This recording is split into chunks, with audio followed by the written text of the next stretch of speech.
Hi there. Okay, today we're doing a hip stretch. Still working on basics. This is for the front of your hip.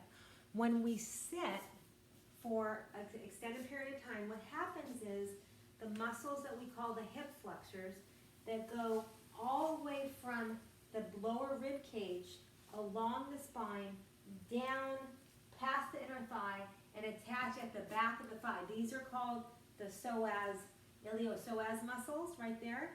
Those get tight. When those get tight and short, what they do is they bend us forward. When you see sometimes older people who are bent forward at the hip, often that's really tight. That puts a lot of stress on the lower back. So I'm going to show you a real basic way to do it. Most people have a counter. If you don't have a counter, a table works as well. So what I'm going to do is I'm going to put 1 foot back, 1 foot forward. What's important is that back foot needs to be straight. Don't let it turn out. It's going to want to turn out, and we're going to check it a few times as we go. So 1 foot forward, 1 foot back, hands at the counter, rock forward and back.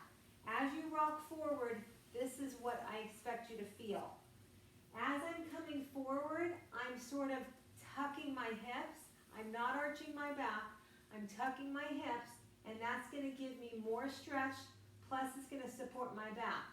When you tuck your hips, tucking means tucking the tailbone under. It also engages the core.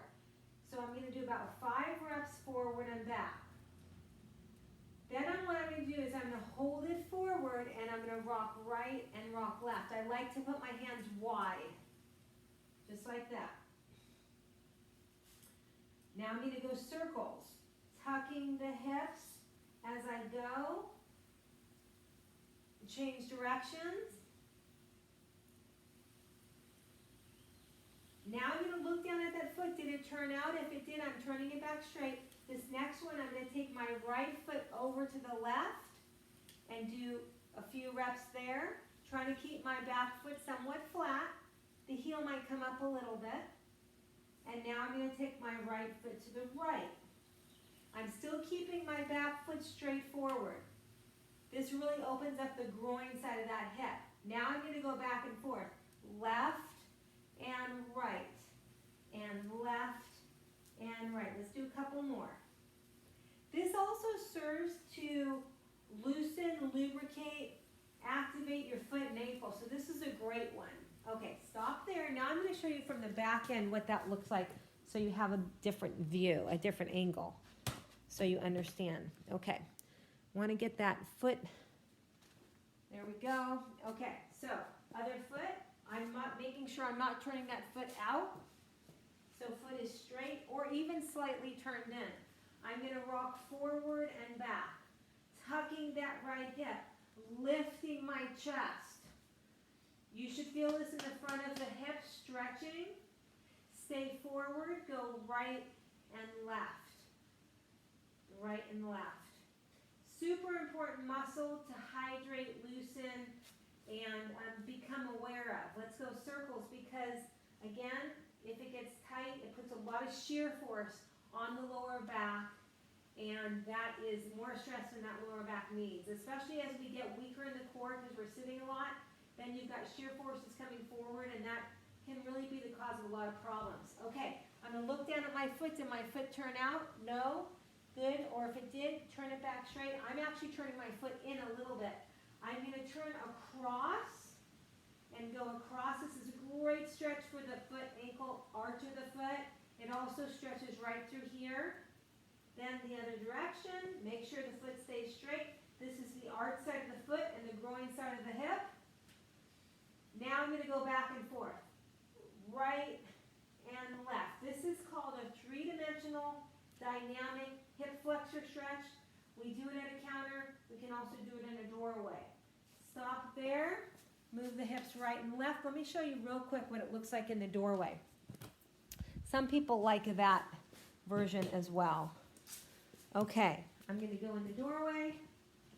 I'm going to step 1 foot in, 1 foot out. And I'm going to make sure my back foot's straight. And I'm going to rock forward and back. Just like that. I'm tucking this hip. About 5 reps, then I'm going to rock right and left. I like the doorway because you've got these handholds.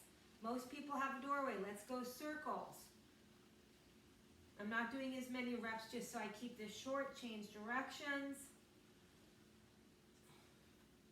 And now I'm gonna turn across, rock across. I make sure that that foot's still straight, because usually by that point it will have turned out. Then I turn the other way.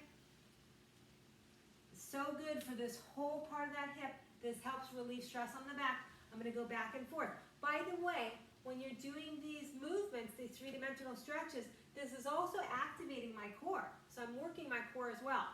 Switch legs, make sure the foot's straight or slightly turned in. When you do these three-dimensional stretches, your core is getting work, so that also is gonna help your posture. Stay forward, go right and left. My hips are square forward. I'm not turning my hips when I do this right and left. That's really getting me a good stretch through the side and the groin. Circles. This is called a three-dimensional hip flexor stretch. Change directions. The next time we go over hip, we're going to do a hamstring stretch. Super important for the lower back as well. Turn across. Did your back foot turn? If it did, put it back straight or slightly turned in.